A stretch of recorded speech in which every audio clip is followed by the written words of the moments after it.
ಇದ್ರ ಬಗ್ಗೆ ಮಾತನಾಡೋದಕ್ಕೆ ಅಶೋಕ್ ಅವರು ಹುಣಸೂರಿಂದ ಕರೆ ಮಾಡಿದ್ದಾರೆ. ಅಶೋಕ್ ಅವರೇ ನಮಸ್ತೆ. ನಮಸ್ತೆ ಸರ್. ಹುಣಸೂರಿಂದ ಕರೆ ಮಾಡ್ತಾ ಇದ್ದೀರಾ?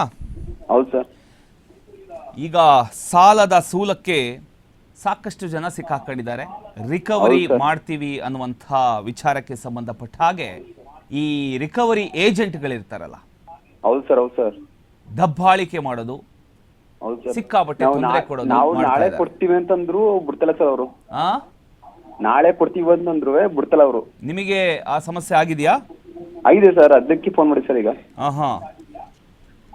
ಓಕೆ, ಯಾವ ರೀತಿ ಸಮಸ್ಯೆ ಎದುರಿಸ್ತಾ ಇದ್ರಿ ಸರ್? ಅದು ಕೋಟೆ ಜೀವನ್ ಬ್ಯಾಂಕ್ ಅಂದ್ಬಿಟ್ಟು ಎಚ್ ಡಿ ಕೋಟೆಯಿಂದ ಫೈನಾನ್ಸ್ ತಗೊಂಡಿದ್ದು. ವರ್ಷ ಕಟ್ಕೊಡ್ಬೇಕು, ತಿಂಗಳಿಗೆ 2 ವರ್ಷ ಕಟ್ಕೊಡ್ಬೇಕು ನಾವು. ಯಾವ ಬ್ಯಾಂಕು? ಉಜ್ಜೀವನ್. ಓಕೆ. ಹಾ, ಅಲ್ಲಿಂದ ಸರ್ ಅದು 2 ವರ್ಷ ಕೊಟ್ಕೊಡ್ಬೇಕು. ಅದಕ್ಕೆ ಸರ್ ಇವತ್ತಿಲ್ಲ ಸರ್, ನಾವು ಹೈನುಗಾರಿಕೆ ಮಾಡ್ಕೊಂಡಿರೋದು. ಅದನ್ನ ಇವತ್ತು ಪೇಮೆಂಟ್ ಆಗಿಲ್ಲ, ನಾಳೆ ಕೊಡ್ತೀವಿ ಅಂದ್ರೆ ಇಲ್ಲ ಇವತ್ತು ಕಟ್ಲೇಬೇಕು, ಇಲ್ಲ ಅಂತಂದ್ರೆ 2 ವರ್ಷ ಸೇರ್ಸ್ಕೊಡಿ ಅಂತ ಹೇಳ್ತಾರೆ. ಹಾ, ಓಕೆ. ಅದ್ರ ಐಕಿಲ್ಲ ಅಂತಂದ್ರೆ ಮನೆ ಬಿಟ್ಟು ಆಚೆ ಹೋಯ್ಕಿಲ್ಲ ಅಂತಾರೆ. ಇನ್ನು ಅಕ್ಕಪಕ್ಕದ ಜನಗಳೆಲ್ಲ ಬೈತಾರೆ ಸರ್. ಹಾ, ಎಷ್ಟು ತಗೊಂಡಿದ್ರಿ ನೀವು ಸರ್? ಬರೀ 50,000 ಸರ್. 50,000. ಎಷ್ಟು ಬಡ್ಡಿ ಕಟ್ಟಬೇಕು? ತಿಂಗ್ಳಿಗೆ 15 ವರ್ಷ, ಟೋಟಲ್ 24 ತಿಂಗಳು ಮಾಡ್ಕೊಂಡ್ರೆ ಸರ್ ಅದು. 24 ತಿಂಗಳು. ಹಾ, ಅದಕ್ಕೆ ಟೋಟಲ್ 15,000 ಬೀಳುತ್ತೆ ಸರ್ ಸಾಲ ಅದು. ಎಷ್ಟು ಜನ ಬರ್ತಾರೆ ಮನೆ ಹತ್ರ? ಅದು ಸರ್ ಅದು 10 ವರ್ಷದ ಮೆಂಬರ್ ಆಗಿರೋದು. 10 ವರ್ಷದ ಅಲ್ಲೇ ಆಗಿವಿ, ಅಲ್ಲೇ ತಾತಿದೀವಿ. ಈಗ ಸ್ವಲ್ಪ ತೊಂದ್ರೆ ಆಗ್ಬಿಟ್ಟು ಸ್ವಲ್ಪ. ಓಕೆ, ಇದು ಅದರಿಂದ ಟಿವಿ ನೋಡ್ಕೊಂಡು ಮಾತಾಡಕ್ ಹೋಗ್ಬಿಡಿ. ಟಿವಿ ನೋಡ್ಕೊಂಡು ಮಾತಾಡಿದ್ರೆ ನೀವು ಕೇಳೋದು ನನಗೆ ಅರ್ಥ ಆಗಲ್ಲ, ನಾನು ಹೇಳೋದು ನಿಮ್ಗೆ ಅರ್ಥ ಆಗಲ್ಲ.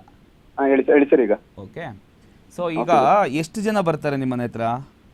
ನಮ್ಮ ಮನೆ ಹತ್ರ ಇಬ್ಬರು. ಈಗ ಮೊದ್ಲೆಲ್ಲ ಒಬ್ರು ಮತ್ತೆ ಇಬ್ರು ಬರ್ತಾರ. ಈಗ ಆಮೇಲೆ ಈಗ ಮ್ಯಾನೇಜರ್ ಕಳಿಸ್ತೀನಿ, ಕೊಡ್ಲಿಲ್ಲ ಅಂತಂದ್ರೆ ಮ್ಯಾನೇಜರ್ ಕಳಿಸ್ತೀನಿ ಇವಾಗ ಅಂತ ಅವ್ರು ಅನ್ನೋದು.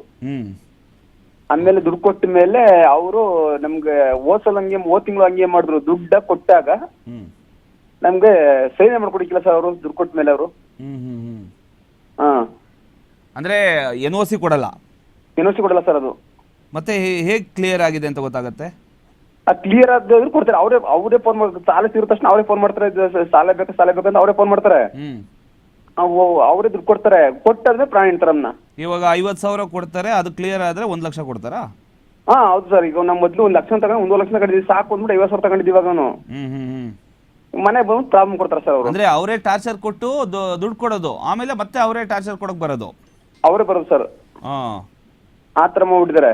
ಆಮೇಲೆ ಒಂದು ತಿಂಗಳು ಟೈಮ್ ಕೇಳೋದು, ಬೇರೆ ಒಂದೇ ದಿನ ಟೈಮ್ ಕೇಳೋದು. ನಾವು ಒಂದ್ ದಿನ ಇವತ್ತು 21 ಡೇಟ್, ಇವತ್ತು 21 ಅಂದ್ರೆ ನಾಳೆ ತಪ್ಪು ನಾಡ್ದು ಕೊಡ್ತೀನಿ ಅಕೌಂಟ್ ಕಳ್ಸ್ಕೊಡ್ತೀನಿ, ಬರಕ್ ಹೋಗ್ಬಿಡಿ ಸರ್ ಅಂದ್ರೆ ಇಲ್ಲ ಇವತ್ತೇ ಬೇಕು, ಈಗಲೇ ಬೇಕು ಅಂತ ಕೂತ ಮನೆ ತಾವು. ಇವಾಗ ಈ ವಿಚಾರವಾಗಿ ಎಲ್ಲಾದ್ರೂ ಕಂಪ್ಲೇಂಟ್ ಕೊಟ್ಟಿದ್ದೀರಾ ನೀವು? ಇಲ್ಲ ಸರ್, ಕೊಟ್ಟಿಲ್ಲ ಸರ್. ಅದನ್ನ ಸುಮ್ನೆ ಯಾಕೆ ನಾವು ಸಾಲ ಮಾಡ್ಕೊಬಿಟ್ಟು ಇನ್ನೊಬ್ಬರು ಕಂಪ್ಲೇಂಟ್ ಕೊಡೋದು ಏನು ಬೇಡ ಅಂದ್ಬಿಟ್ಟು ಆಗಿದೆ ಸರ್. ಅದು ಸಾಲ ಮಾಡ್ಬಿಟ್ಟಿವಲ್ಲ, ತಪ್ಪು ನಮ್ದು ಆಗ್ಬಿಟ್ಟದೆ ಅಂದ್ಬಿಟ್ಟು ಎಲ್ಲೂ ಕಂಪ್ಲೇಂಟ್ ಕೊಟ್ಟಿಲ್ಲ ಸರ್. ಅದನ್ನ ಮತ್ತೆ ಸಾಲ ಮಾಡ್ತೀರಾ? ಇಲ್ಲ ಸರ್, ಮೊದಲು ಕ್ಲಿಯರ್ ಆಗ್ಬಿಟ್ಟು ಸಾಕು ಆಗ್ಬಿಟ್ಟು ಸರ್. ಅದು ಬೇಡ ಸರ್ ಅದದ್ದು. ನಾವು ಬಡ್ಡಿ ಸಾಲ ಮಾಡೋದು ಬೇಡ ಅಂದ್ಬಿಟ್ಟು ಈ ತರ ತಿರ್ಸ್ಕೋಬಹುದು ಅಂತ ಮಾಡ್ಕೊಂಡಿದ್ದೆ ಅಷ್ಟೇ ನಾವು ಅದನ್ನ. ಆದ್ರೆ ಈ ತರ ಕಿರುಕುಳ ಬಹಳ ತೊಂದರೆ ಆಗ್ಬಿಡ ಸರ್ ಇದು. ರಿಕವರಿಗೆ ಏನು ಅಲ್ಲಿ ಲೋಕಲ್ ರೌಡಿಗಳನ್ನ ಇಟ್ಟಿರ್ತಾರ ಅವರು? ಇಲ್ಲ ಸರ್, ರೌಡಿಗಳನ್ನ ಇಟ್ಟಿಲ್ಲ. ಅವರು ಬ್ಯಾಂಕಿಂದ ಬರ್ತಾರೆ ಸರ್ ಅವರು. ಅವರೇ ರೌಡಿಸಮ್ ಮಾಡೋದು? ಅವರೇ ಕೆಲಸದ ವಸೂಲಿ ಬರ್ತಾರಲ್ಲ ಅವರು ಎಲ್ಲ ಇದ್ ಮಾಡೋದು ಸರ್ ಅವರು. Okay, thank you. Thank you sir.